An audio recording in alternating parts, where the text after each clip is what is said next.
The Irishman is the newest film by Martin Scorsese, and it stars Robert De Niro, Al Pacino and Joe Pesci. And do you really need to know more than that? Well, for those who do, it tells the story of Frank Sheeran, a hitman for the mob during the 1950s who later becomes involved with the labour unions and ultimately the disappearance of Jimmy Hoffa. The story is told in flashbacks by Sheeran, who's now an elderly man in a nursing home. I have very mixed feelings about this film, and I've had them since I first heard years ago that this was something that Scorsese wanted to make. To me, it felt like a step backwards. Like, don't get me wrong, I love Goodfellas and I love Casino, but I also love the more recent Scorsese movies. Shutter Island, Hugo, The Wolf of Wall Street, Silence, all very different movies, and to see him return to this subject matter, and because it had that same feeling as Goodfellas and Casino, was a bit disappointing. The story itself didn't sound that interesting, and they've been trying to get this film made since 2007, and then it shows up on Netflix, of all places, and the idea of digitally de-aging the characters sounded like a risky prospect, and then you find out it's 3.5 hours long. But then, it is this director and these actors, so all that being true, there is still a chance that it could be good. To top off all my worries about the movie, I was not able to see it on the big screen, and I had to settle for watching it on my tiny laptop, which I was really disappointed about. So with all that shit working against it, I think it means a little bit more when I say that it is actually really good. It's far from my favourite Scorsese film, but I really enjoyed it. It took me a bit of time to get into it. At the beginning, we see De Niro as a truck driver becoming more and more involved with the mob and his relationship with Joe Pesci's boss character. We see how the mob works and how Frank did what he did and a little of how his family was reacting. And it's all interesting, but it's also kind of matter of fact and unemotional. But after Al Pacino's Jimmy Hoffa character is introduced, you begin to see what this story is and where its heart is. And it's in that aspect that makes its inevitable comparisons to Goodfellas and Casino a little less accurate. I felt the same way about De Niro's performance, which is good at first, but his character doesn't really do much in the way of strong emotions or reactions. He's just sort of going along with everything, being a pretty agreeable guy, even when he's killing people. But as the story gets going, and he begins to become a sort of go-between, stuck in the middle of the mob and Hoffa, this is where De Niro really starts to shine, because he starts to become Hoffa's friend. But he's also devoted to Pesci and that way of life, so he's a very conflicted character who's torn between his loyalties. Pacino is great as Hoffa. He's funny, but he's also incredibly frustrating in his arrogance and defiance. He gets to do a lot of really shouty scenes, so that's perfect for him, and he has the most showy part of the movie, as he's the most emotional and unrestrained. As the film goes on, you just want him to shut up and play by the rules, and at the same time, you sympathise with him and you feel sorry for him. It was so good to see De Niro and Pacino together again in a good movie. And there was something really funny about the scenes where De Niro was acting as a bodyguard for Pacino, and they're sleeping in the same room in separate beds like they're having a fucking sleepover. I loved seeing Joe Pesci again, and it's very effective to see him playing against type here. He never loses his temper or shouts or curses someone out. He's quiet and restrained, and it's a very subtle performance, and it's fantastic. The Pacino character and the Pesci character act in a symbolic capacity. Pesci is cold and contained, and Pacino is the opposite. He runs hot and emotional, and De Niro, stuck in the middle, has to go from one to the other, and this pull comes out in his performance, as over the course of the film, De Niro's character goes from hot to cold and back. They also make a point of showing how De Niro's family, and especially his daughter, react to these two men, with them preferring Pacino and instinctively distrusting Pesci. This makes De Niro's decisions near the end harder, because he may have to sacrifice the love of his family, and it externalizes his conflict and shows clearly the path he probably should have chosen. Although the subject matter is very similar to Goodfellas and Casino, it is a very different film in terms of style and outlook. The filmmaking on display isn't as flashy. It doesn't draw attention to itself. Some moments do, but in those earlier films the characters are more frantic and emotional. We're seeing everything through the eyes of Henry Hill or Sam Rothstein, and they were both guys who were looking back with nostalgia and longing to a time when things were good and they were untouchable. Everything started off very smooth and glamorous, by the end became really crazy and out of control.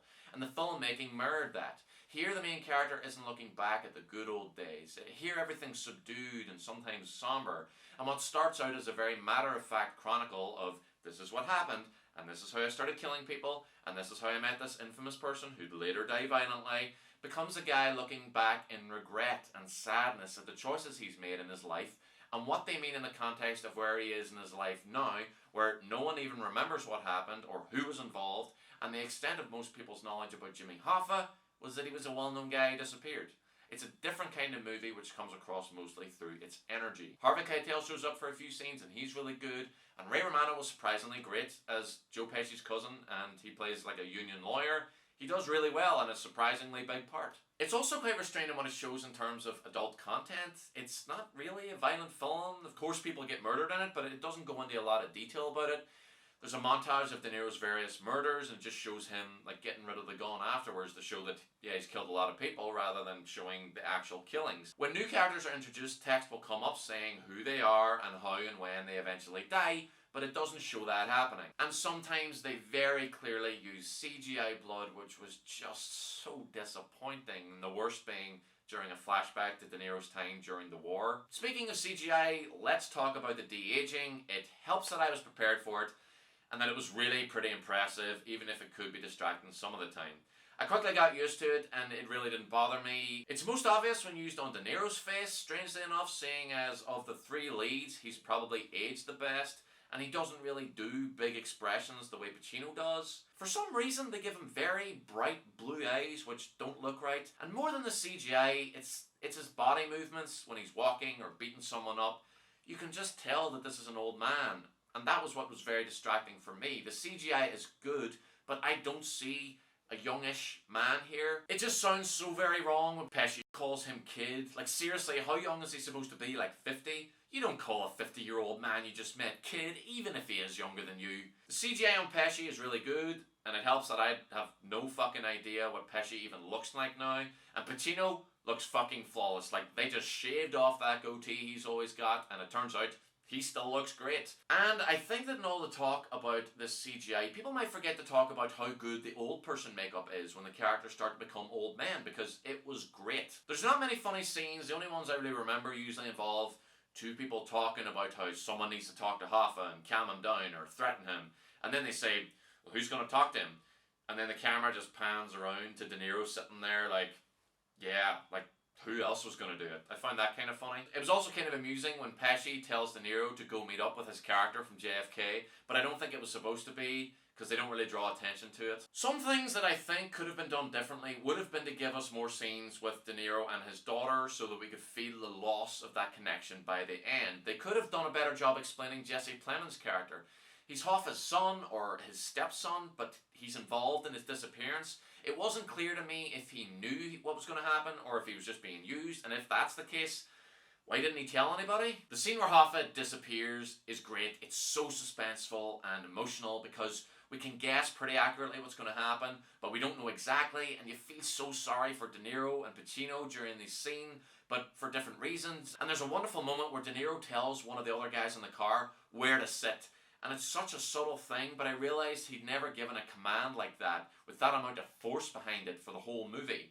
That brings up the question of whether any of this is true, and I don't know, and I don't care. It seems like the sort of thing that could have happened, especially the stuff about Hoffa. There are some scenes that show maybe Frank was involved in the Bay of Pigs and other events of that nature, and they're a little bit more doubtful, but it's an old man telling a story. Maybe he's making it up, maybe he's crazy, who knows, but it's a pretty good story. I'm going to give The Irishman an A. I recommend The Irishman. Scorsese is on an incredible streak and has been pretty much since 2002 with Gangs of New York, which has its problems, but it's still really good.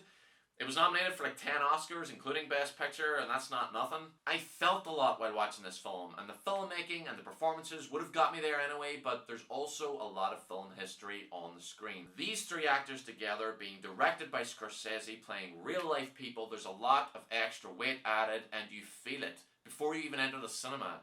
Or press play, as in my case. The film is about 3 hours and 20 minutes, but it's amazing how little I felt that time going by, which is a credit to editor Thelma Schoonmaker, Scorsese's longtime collaborator. The film moves well and is constantly interesting. It reaches a point where most other films would say, this is a good place to end. And then it keeps going for another half an hour, and it's in that last 30 minutes that De Niro shines brightest, and the themes of this story become most apparent. The scene where De Niro calls Hoffa's wife is just so damn good. It questions, maybe more than Scorsese's other films, why these guys who are all about business and money and respect, who dress terribly and have terrible hairdos and live modestly and don't ever seem to actually spend anything, why do they do it? And in the end, Was it worth it? Thank you very much for watching my review. Please like and subscribe. Follow me on Twitter. It all helps the channel grow. Comment down below and let me know if you've seen The Irishman and what you thought of it. If you liked it or disliked it, if you agree or disagree with any of my points, or if you have any points of your own. And let me know, what is your favourite Martin Scorsese movie? Is it The Irishman? Is it one of his earlier films? Is it one of his later films? Let me know. I'll be back soon with more reviews, and I will see you then.